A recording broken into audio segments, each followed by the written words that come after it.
The tidings of warfare, renewed by the Christian powers, soon refused the bold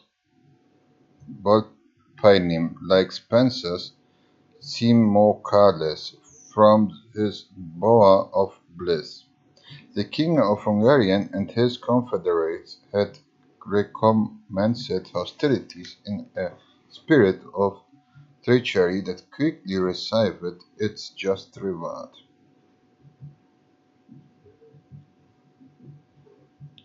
Within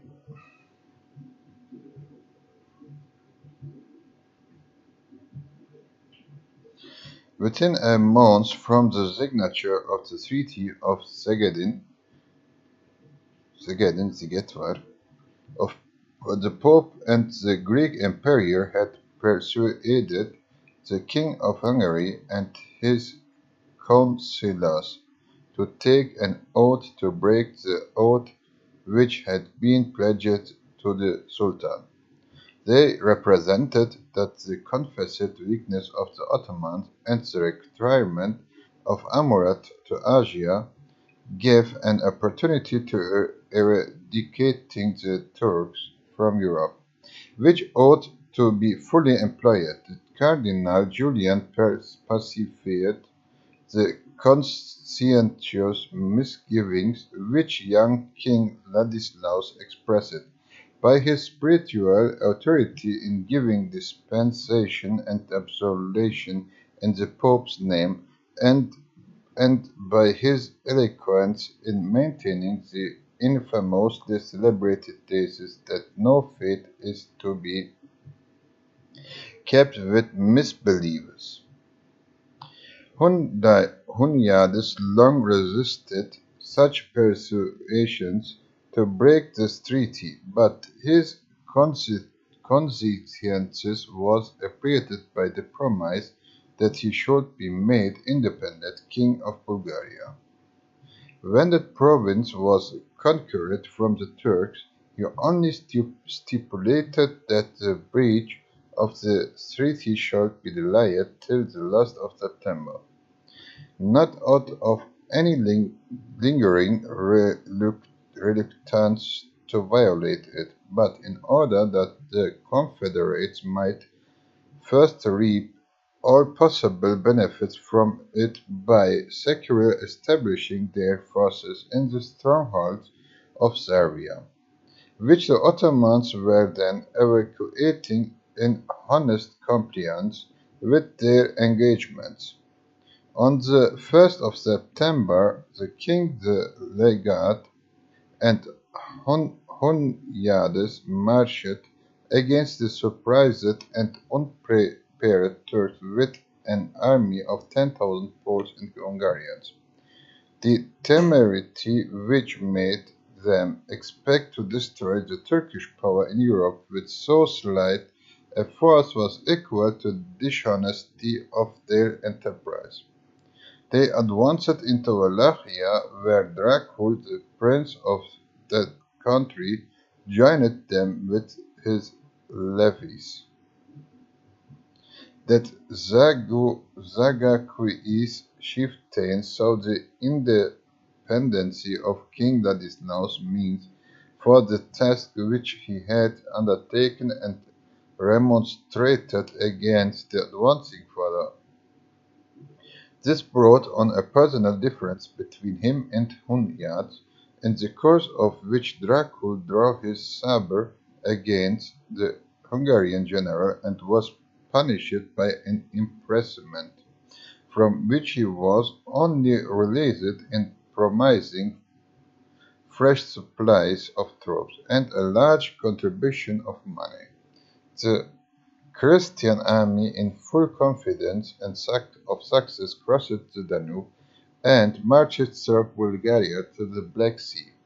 They then moved southward along the coast, destroying a Turkish flotilla at the Kauchik, receiving the surrender of many fortresses and storming the strongholds of Sunium and Petsech. The Turkish garrisons of these places were put to the sword or thrown over precipices.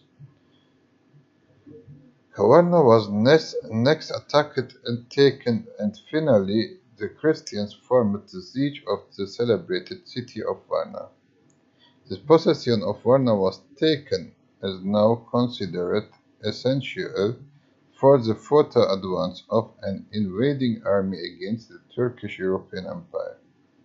Hunyats were still successful. Varna surrendered to his arms. The triumphant Christians were encamped near it, when they suddenly received the startling tidings that it was no longer the boy Mohammed that was their adversary, but that Sultan Amurath was himself again. They heard that the best warriors of Asiatic Turkey had thronged together at the summons of their veteran sovereign, that the false Genoese had been bribed to carry Amurath and his army 40,000 strong across the Bosphorus by a ducat for each soldier's fright, thus baffling the papal fleet that cruised idly in the Hellespont.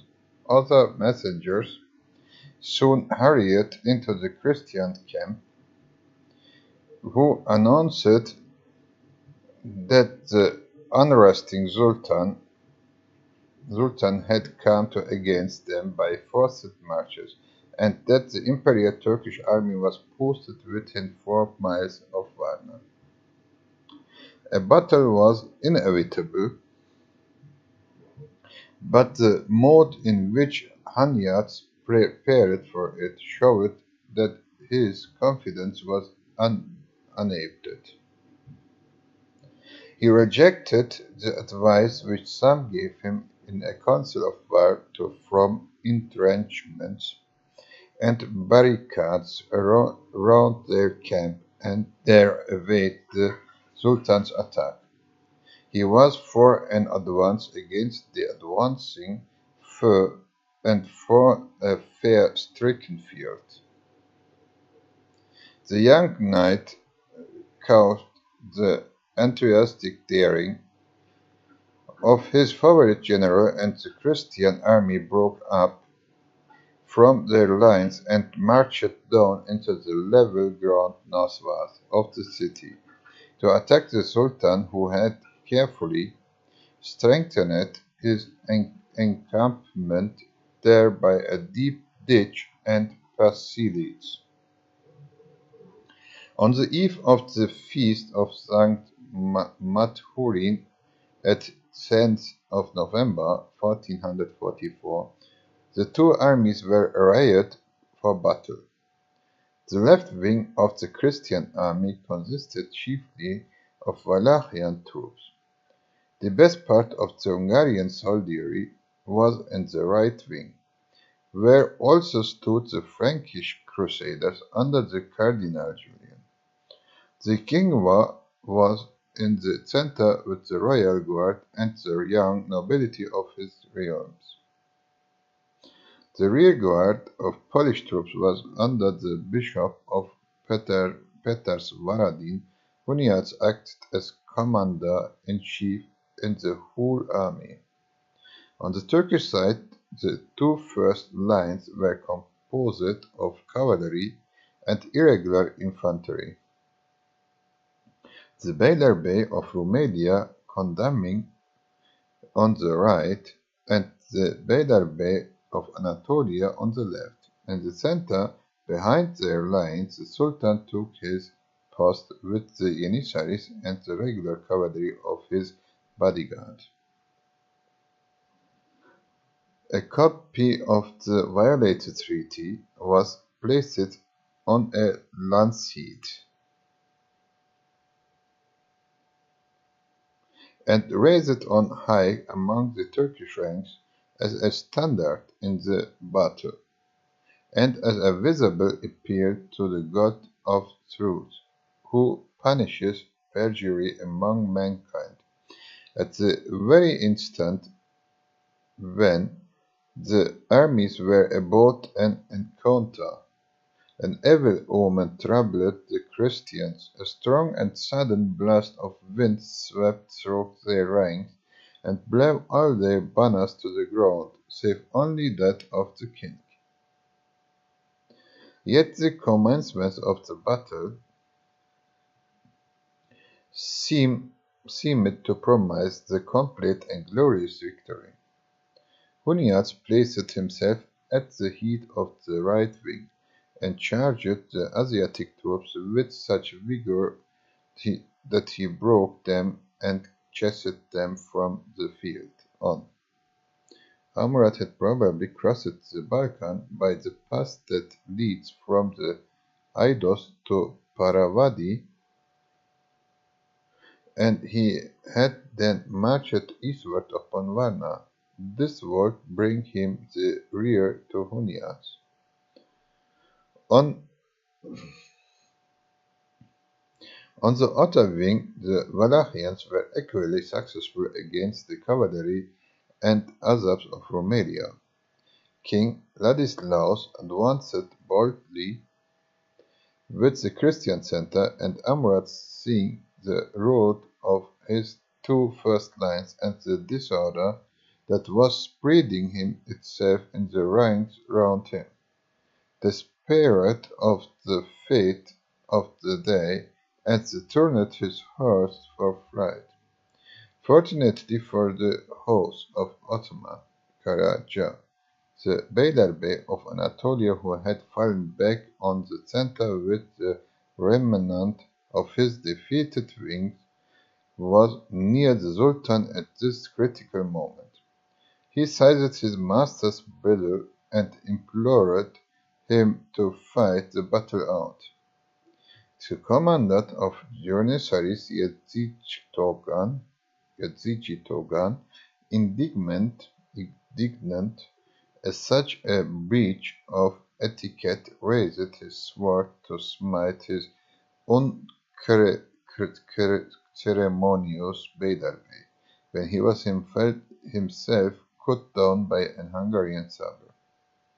Amurath's presence of mind had failed him only for a moment, and he now encouraged his Janissaries to stand firm against the Christian Church. Young King Ladislaus on the other side fought gallantly in the thickest of the strife, but his horse was killed under him, and he was then surrounded and overpowered. He wished to yield himself up prisoner, but the Ottomans, indignant at the breach of the treaty, had sworn to give no quarter. An old Janissary, Hoja Hiri, cut off the Christian king's head and placed it on a pike, a fearful companion to the lance,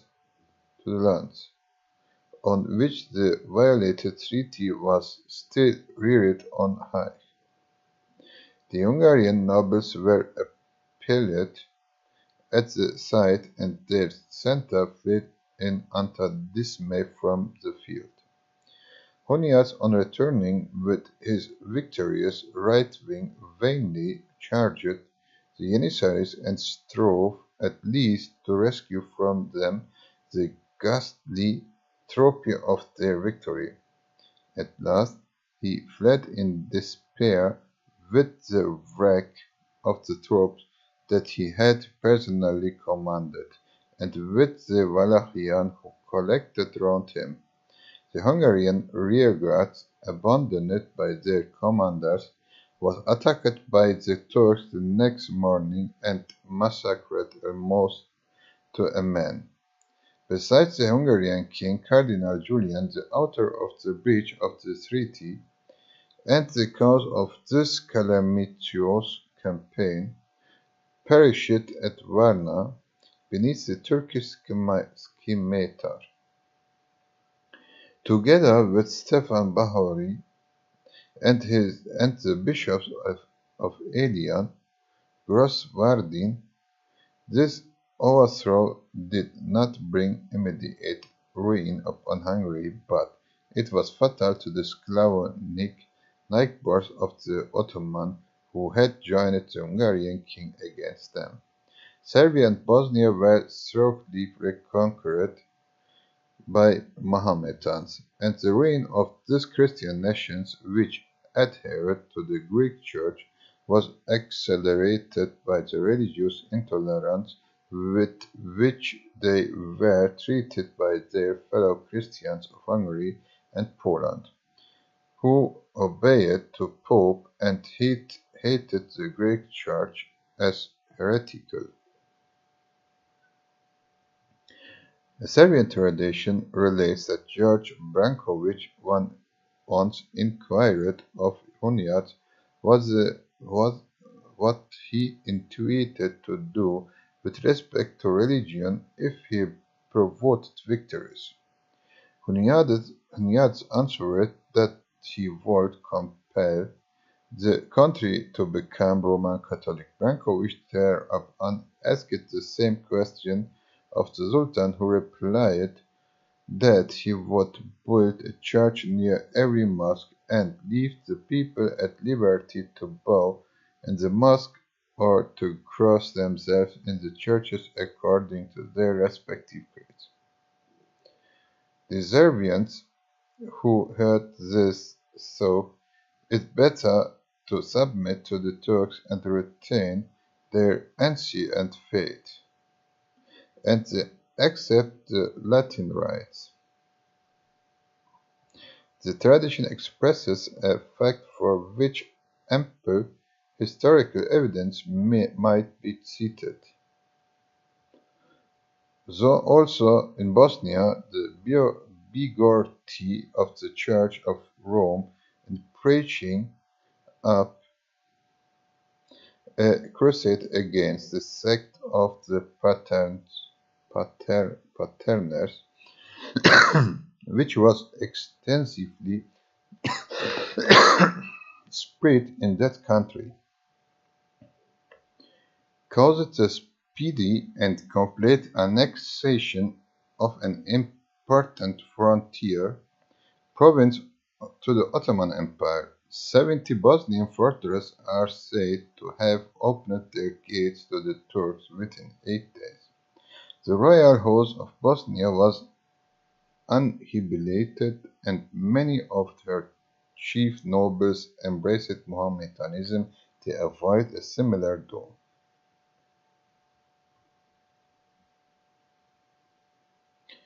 Amr's project for retirement had been disappointed by the necessity of his removing the sovereign power of the Ottoman Empire from the Hungarian and their confederates after the decisive blow which he had dealt at Varna. To the enemies of his race, the Sultan again sought to obtain the calm of private life, and was again compelled to resume the cares of state. Early in 1445 he abdicated a second time in favor of his son, and went back into his Epican retreat at Magnesia. But the young hand of Mahomet was too feeble to curb the fierce Turkish soldiery, and the Janissaries showed their insubordinate violence in acts of pillage and murder and the arrogant demands for increased pay, which threatened open mutiny and civil war. The veteran statesman whom Amurath had placed as councillors round his son, saw the necessity of recalling their old master to the helm of the empire. Amurath yielded of their entreaties and hastened to Adrianople. where he showed himself once more to the people and the army of their sovereign. He was rapturously welcomed. The ringleaders in the late disorders were promptly punished, and the masses were judiciously pardoned. Order was thoroughly restored. Ranks, the very of page 18. The complete degradation of Serbia and Bosnia was not effected until the reign of Mohammed II, Amurat's successor, but rank history of Serbia rightly treats that as a result of the Battle of Varna.